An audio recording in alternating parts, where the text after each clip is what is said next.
നമസ്കാരം, എല്ലാവർക്കും നമ്മളുടെ യൂട്യൂബ് ചാനലിലേക്ക് സ്വാഗതം. ഇന്ന് നമ്മുടെ വീട് അലങ്കരിക്കാൻ ധാരാളം വിവിധ തരത്തിലുള്ള പച്ച നിറത്തിലുള്ള ചെടികൾ വളർത്തുന്നത് ഇപ്പോൾ നമുക്ക് കണ്ടുവരുന്ന ഒരു കാര്യമാണ്. എന്നാൽ ഇവയിൽ ചിലത് അപകടകരമായ വിഷങ്ങൾ അടങ്ങിയവയാണെന്ന് നിങ്ങൾക്ക് അറിയാമോ?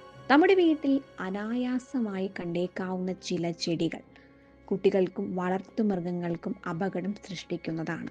ഇത്തരം ചെടികളുടെ വിവരങ്ങളാണ് ഇന്ന് നമ്മൾ പ്രേക്ഷകർക്കായി ഈ വീഡിയോയിൽ പറയുന്നത്. ഇത് നിങ്ങൾ പ്രത്യേകം ശ്രദ്ധിക്കുക. നിങ്ങളുടെ വീടുകളിൽ ഇത്തരം ചെടികൾ ഉണ്ടെങ്കിൽ നിങ്ങൾ ശ്രദ്ധിക്കേണ്ടതാണ്. ഒന്നാമതായി ഡാഫോഡിൽസ്. ഈ ചെടി നമ്മുടെ ശരീരത്തിലായി കഴിഞ്ഞാൽ വയറിളക്കം, കൂടിയ ബ്ലഡ് പ്രഷർ, ഹൃദയമിടിപ്പ് കൂടുക, ഹൃദയമിടിപ്പിൽ വേരിയേഷനുകൾ സംഭവിക്കുക ഒക്കെ ചെയ്യുന്നതാണ്. അതുകൊണ്ട് ഈ ചെടി കൈകാര്യം ചെയ്യുന്നവർ സൂക്ഷിക്കുക. ഏറ്റവും വിഷകരമായ ഒരു ചെടിയാണിത്. നിങ്ങളുടെ വീടുകളിലൊക്കെ ഇതുണ്ടെങ്കിൽ നമ്മൾ ഒന്ന് പ്രത്യേകം ശ്രദ്ധിക്കേണ്ടതുണ്ട്. ഈ രണ്ടാമതായി പറയുന്നത് ഡപ്കെയിൻ എന്ന ചെടിയാണ്. ഈ ചെടി എല്ലാ വീടുകളിലും ഇൻഡോർ പ്ലാന്റ് ആയിട്ട് ഇപ്പോൾ വളർത്തുന്നത് കാണാറുണ്ട്. കരിമ്പിനോട് ഏതാണ്ട് സാമ്യമുള്ളതിനാൽ ആണ് ഈ പേര് ഈ ചെടിക്ക് വന്നത്.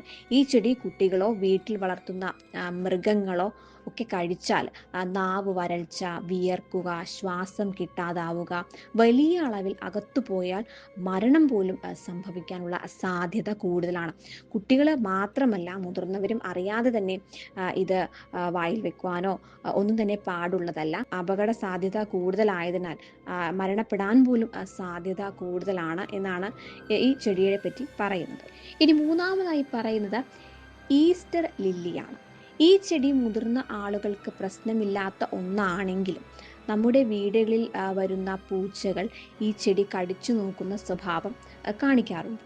ഇതിൻ്റെ ഇല കടിച്ചാൽ പൂച്ച ചത്തുപോകാൻ സാധ്യത കൂടുതലാണ്. ഇതിൻ്റെ വിഷം അകത്തായി കഴിഞ്ഞാൽ ഇത് കിഡ്നിയെയാണ് നേരിട്ട് ബാധിക്കുന്നത്. കിഡ്നി പ്രവർത്തനരഹിതമാകുന്നു.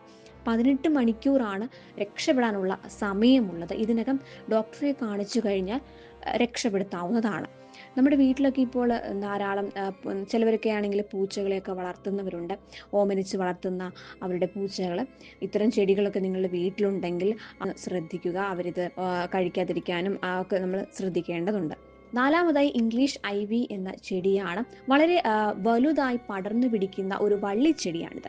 ഈ ചെടി ശരീരത്തിനുള്ളിൽ എത്തിയാൽ തൊലിപ്പുറത്ത് പാടുകൾ, അതുപോലെ തന്നെ ചൊറിച്ചിൽ, തൊണ്ടയിൽ എരിച്ചിൽ, പുകച്ചിൽ എന്നിവയുണ്ടാകുന്നു.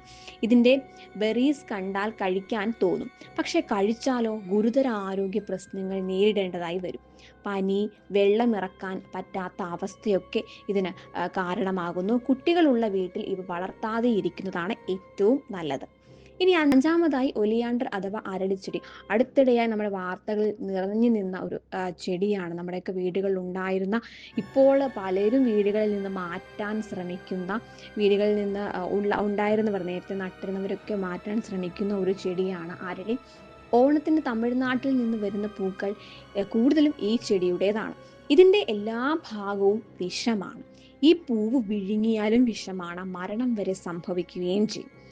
ഇത് പരിപാലിക്കുമ്പോൾ ഗ്ലൗസ് ഉപയോഗിക്കുന്നതാണ് നല്ലത്. ചെടിക്ക് ഒരു തരം കറയുണ്ട്. അത് ശരീരത്തിനുള്ളിൽ പോകാതെ ശ്രദ്ധിക്കുക. കുട്ടികൾക്ക് ഇത് പറിച്ചു കൊടുക്കാതിരിക്കുക. അത് അവർ വായിൽ വെക്കാനുള്ള സാധ്യത കൂടുതലാണ്. ആറാമതായി പീസ് ലില്ലി. വളരെ പേര് കേട്ട ഒരു ഇൻഡോർ ഔട്ട്ഡോർ പ്ലാന്റ് ആണ് പീസ് ലില്ലി എന്ന് പറയുന്നത്. വളരെ കുറഞ്ഞ വെളിച്ചത്തിൽ വളരെ നാൾ ഇതിനെ അതിജീവിക്കാൻ കഴിവുള്ള ഒരു ചെടിയാണ്. ഈ ചെടിയുടെ ഇല കൂടുതൽ അളവിൽ ശരീരത്തിനുള്ളിൽ ചെന്നാൽ മാത്രമേ പ്രശ്നമുള്ളൂ. ഏഴാമതായി ഫിലറ്റൻഡ്രോൺ എന്ന ചെടിയാണ്. ഇൻഡോർ ഔട്ട്ഡോർ ആയിട്ട് ഈ ചെടി ഉപയോഗിക്കുന്നുണ്ട്. ഈ ചെടി കഴിച്ചു കഴിഞ്ഞാലാണ് കൂടുതൽ പ്രശ്നങ്ങൾ ഉണ്ടാവുക. ഇതിൽ ധാരാളം വിഷം അടങ്ങിയിട്ടുണ്ട് എന്നാണ് പറയുന്നത്. ഇത് മനുഷ്യനും പ്രശ്നമാണ്, അതുപോലെ തന്നെ വളർത്തുമൃഗങ്ങൾക്കും ഒരുപോലെ പ്രശ്നമുണ്ടാക്കുന്നു. ഇവ കഴിച്ചാൽ ചുണ്ടും നാക്കും വരൾച്ചയുണ്ടാവുകയും അതുപോലെ വയറിളക്കം എന്നിവ ഉണ്ടാകാനുള്ള സാധ്യതയുണ്ട്. അതുപോലെ എട്ടാമത്തെ ചെടിയാണ് പോത്തോസ് അഥവാ മണി പ്ലാന്റ്. നമ്മുടെ മിക്ക വീടുകളിലും ഇത് കാണുന്നതാണ്. മണി പ്ലാന്റ് എല്ലാവരുടെയും വീട്ടിലുള്ള ഒരു ചെടി തന്നെയാണിത്. പക്ഷേ ഇത് ഫിലക്ട്രോണിൻ്റെ അടുത്ത ബന്ധുവാണ്. ആ ചെടിക്കുള്ള എല്ലാ പ്രശ്നങ്ങളും മണി പ്ലാന്റിനും ഉണ്ട് എന്നതാണ് സത്യം. ഛർദി, വയറിളക്കം, ചുണ്ടും നാവും വരൾച്ചയുണ്ടാവുക ഇവയ്ക്കൊക്കെ കാരണമാകുന്നു. കുട്ടികളുള്ള വീട്ടിൽ ഈ ചെടി വളർത്തുമ്പോൾ സൂക്ഷിക്കുക. ഒൻപതാമതായി പറയുന്ന ചെടി സെഗോപ്പാമാണ്.